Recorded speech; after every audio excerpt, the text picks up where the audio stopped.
about, actually I had to turn the end of it off, so I'm not exactly sure, but I was talking about empaths and how they relate to,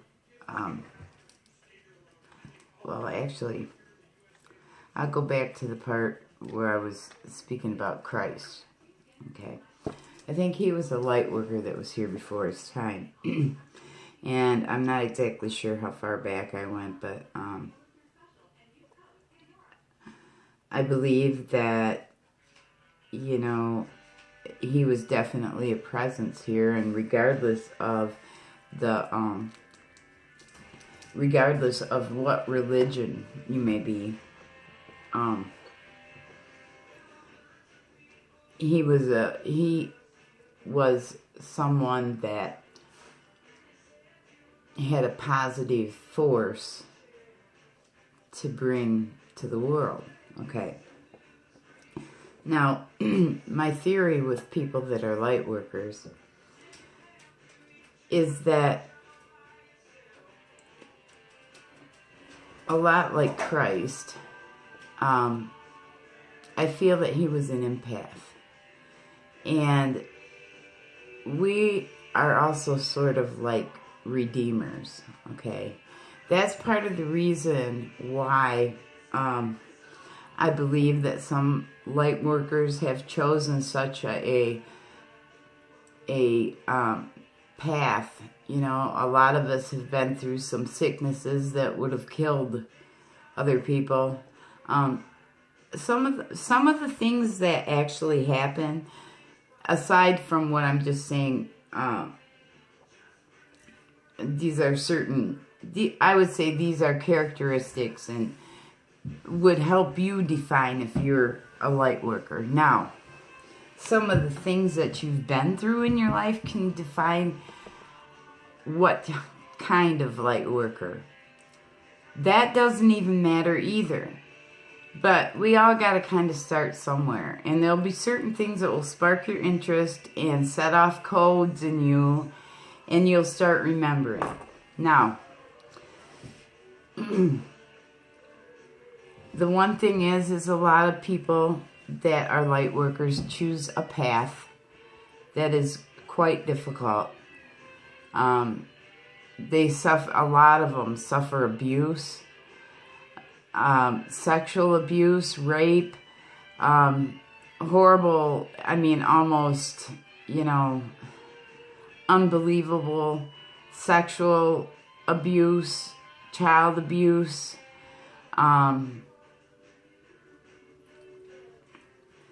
the reason that I believe that this happens is because these are special beings. Now, there's a difference, too, in this. Okay. Some light workers are here, and they're called star seeds. Okay. They might not bring hardly any karma from any past lives or anything like that here with them. They're really, they feel like everything is foreign to them, and they have a lot of the same characteristics because they're also light workers. They're also light beings. Now, a lot of the light workers, like me, I kind of knew I was weird, like I said, all my life. And most light workers do. A lot of times another sign of that is that you are always on this search for your purpose, you know.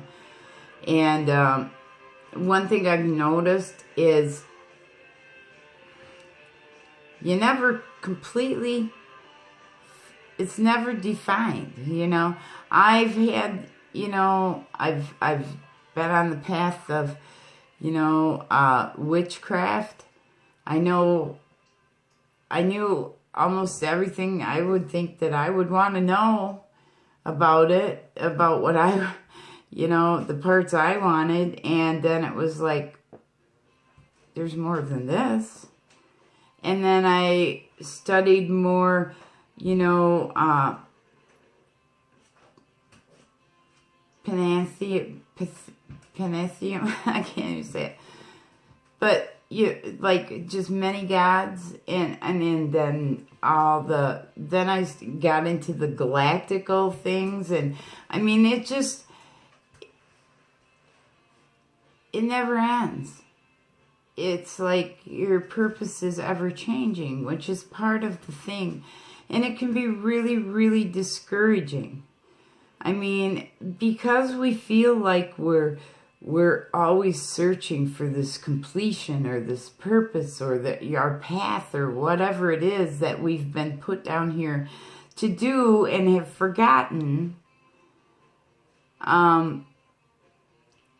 That's part of the reason I talked about the twin souls. That's part of the reason it just crushes someone that is an empath or has some, feels that they're a light worker or are light energy beings, and is because they feel that completion with that person.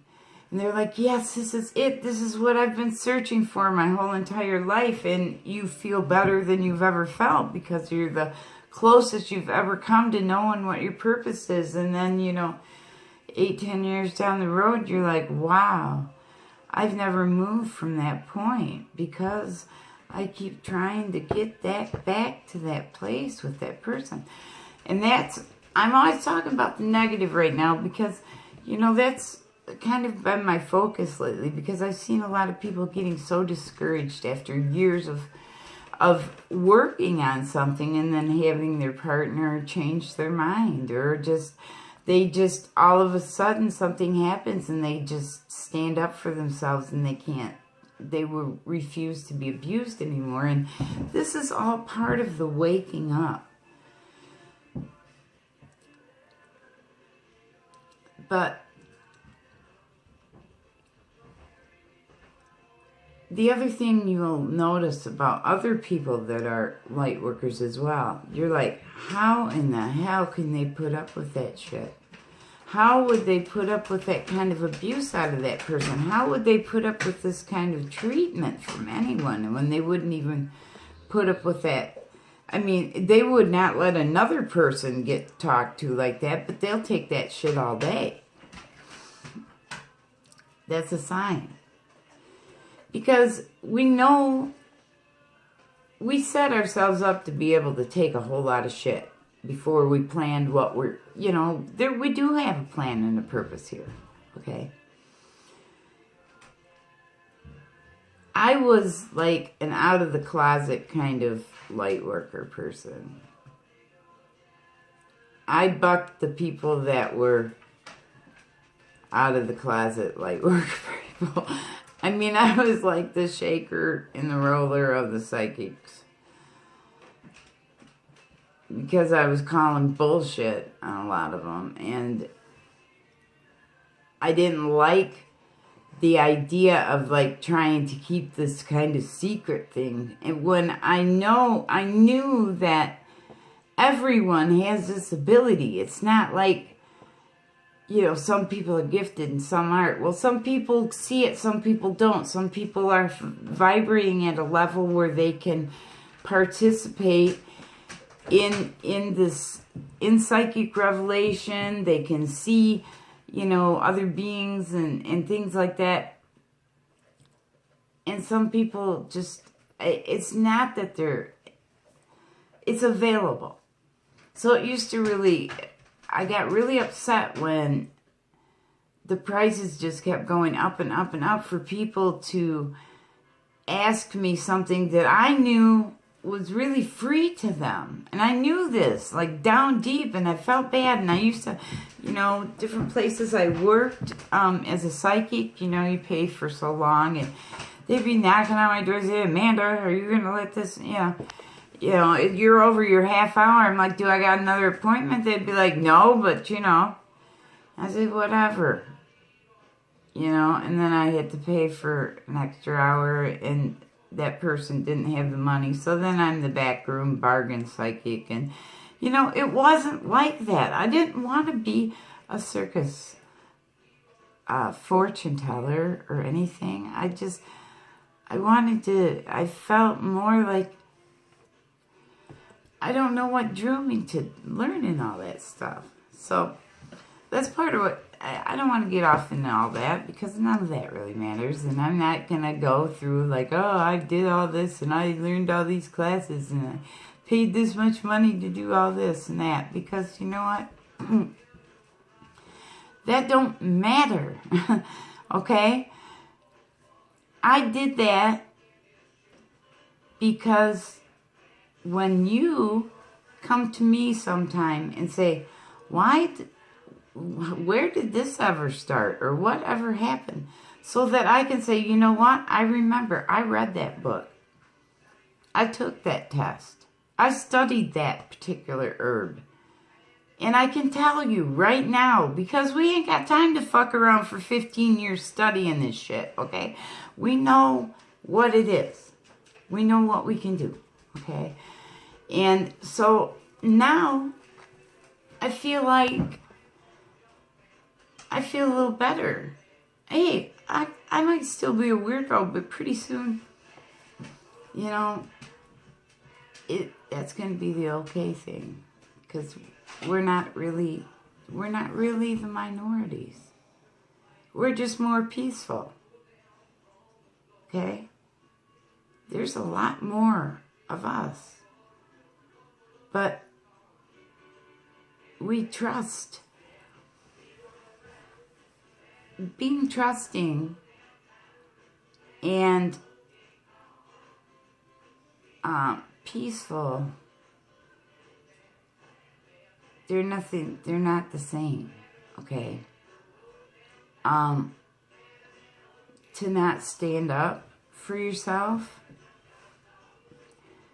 you cannot live in peace that way, because you are only conceding to a feeling that's disrupting your system, okay? Human beings, for the most part, most of us just want to compromise and get along. And every which way we turn, we've got some reason why, you know, we're not a part even of a raindrop. We're barely a mist, you know, like the ocean and the mist thing. When it comes to God being the ocean, I mean, it's just like we're all spread out. The bad thing about it is the darkness and the I would say the obstacles, because darkness really isn't anything. It's the exact okay. Let me explain darkness. Darkness really isn't anything, okay? It can only gain its power when it becomes something. Darkness is nothing until light infiltrates it. Darkness then can manipulate light. It's not even that light bounces off of it, okay? It makes a reflection or a shadow. It refracts light, and it also light shines off of it. They don't really mix.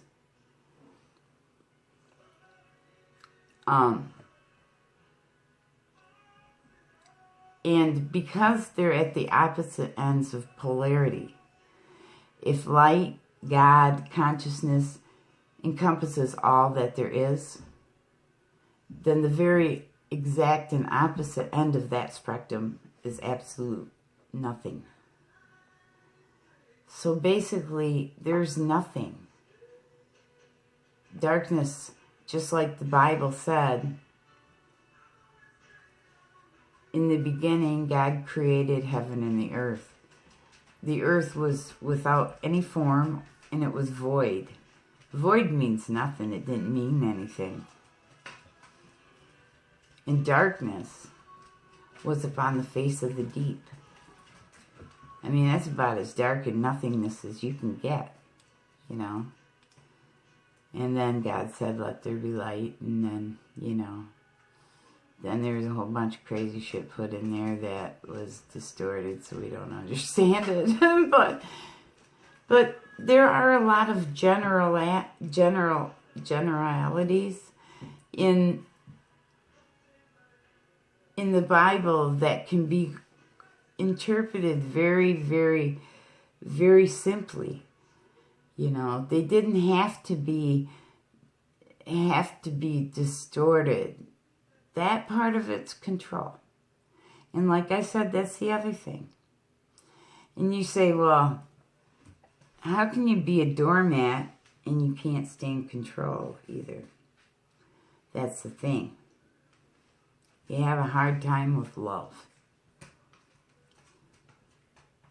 Because you connect with the person, and it doesn't matter. If you care about that person and you love that person, you allow, without even knowing it, and this is back to partly being a light worker or an empath or a psychic or whatever it may be, or a Jesus, because this is what I think that he kind of did. We take on people's sins, basically. And I'm not trying to, you know, don't get mad now. I ain't trying to say I'm God, but I am. But we won't say nothing to that. But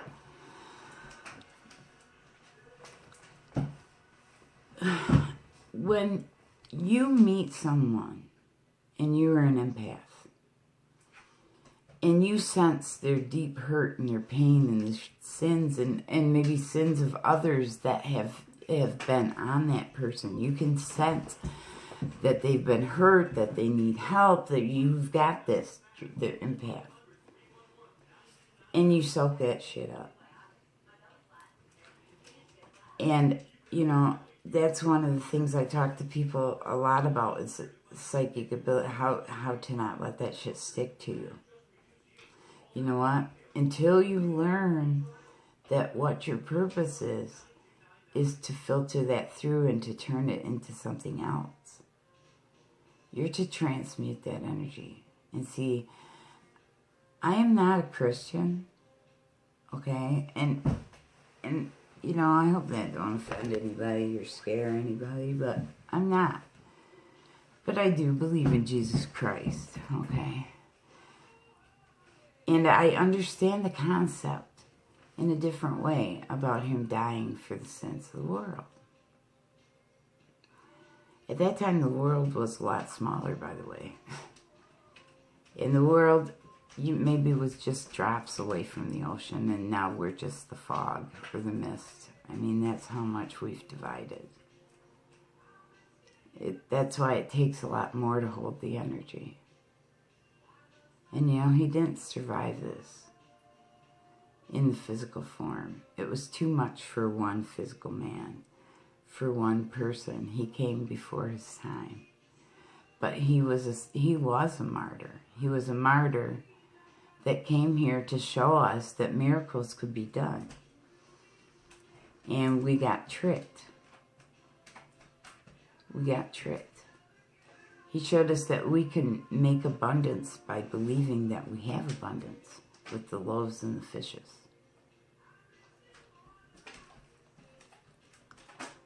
He showed us alchemy when he turned the water into wine. He showed us his passion for respect of what is right and to not make money off of something that's free to the world when he turned the tables in the temples.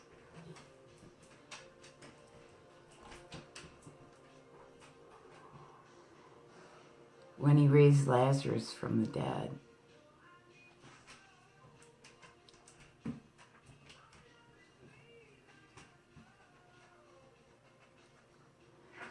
See, he told us about a life eternal, and it got twisted. It got twisted in all kinds of ways to scare us and keep us under control. Okay. The one thing that Jesus did say, you know, after he left the tomb, he was gone for 30 days. He said he had another flock that he had to attend to. Okay, Mormon people think that they came and talked to Joseph Smith, and some Native Americans think that he came and talked to that. Wherever he was. There's so many books that were taken out of the Bible. I mean, the book of Thomas says, you know, wherever you look, that's where I am. I am God, and God is you, and you pick up a stone, and I am there, and I am the stone.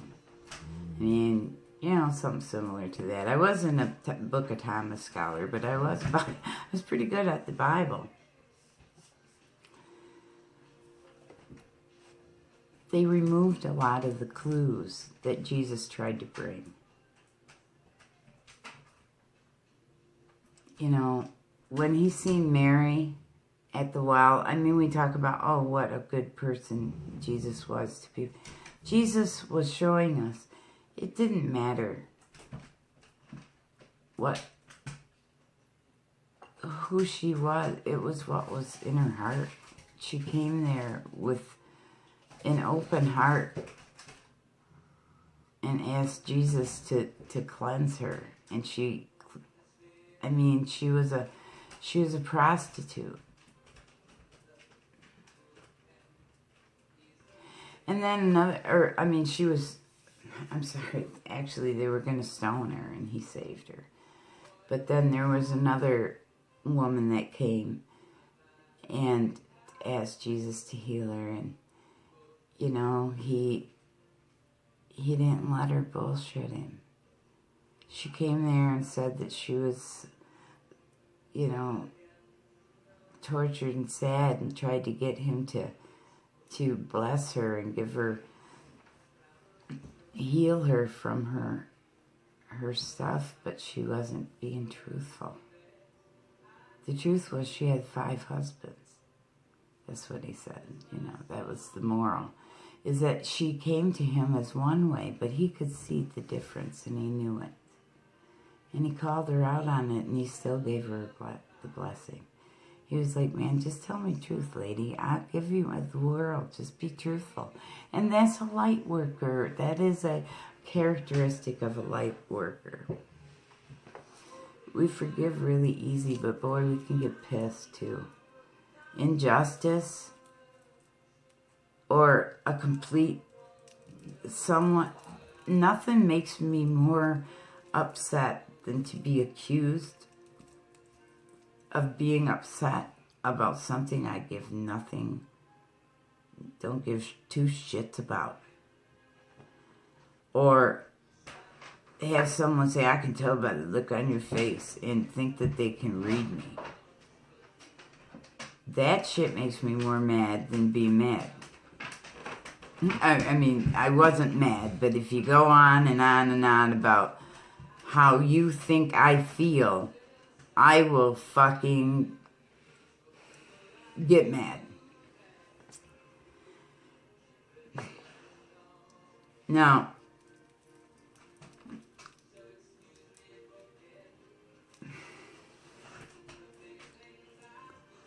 the thing is,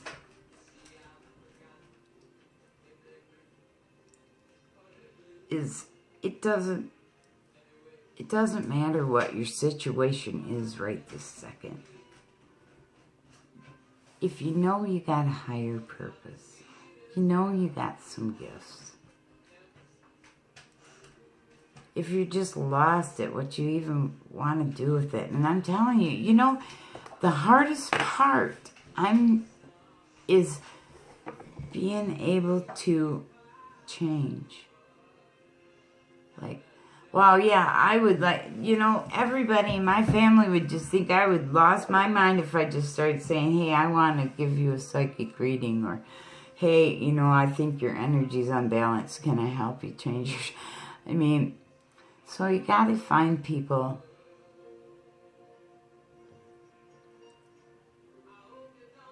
Now, I'm not saying turn your back on your family or anything like that, but don't bring it up to people that are going to discourage you. it's not great to give readings to family.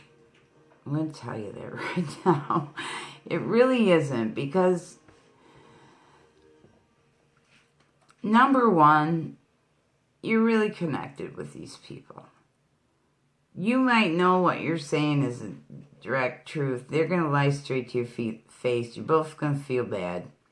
It's not worth it. Real close friends, same thing.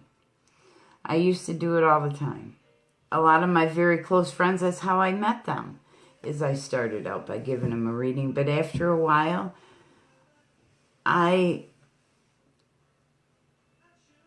it's too hard. It's hard because you have to get to a point where you're not questioning yourself constantly. You know, I can tell somebody something about their life, and if they know that I know that all this stuff, then they say, well, then it's like this and this, and they can explain it to me like a buddy or a friend, and I'm like not in that mode. I'm not a buddy or a friend.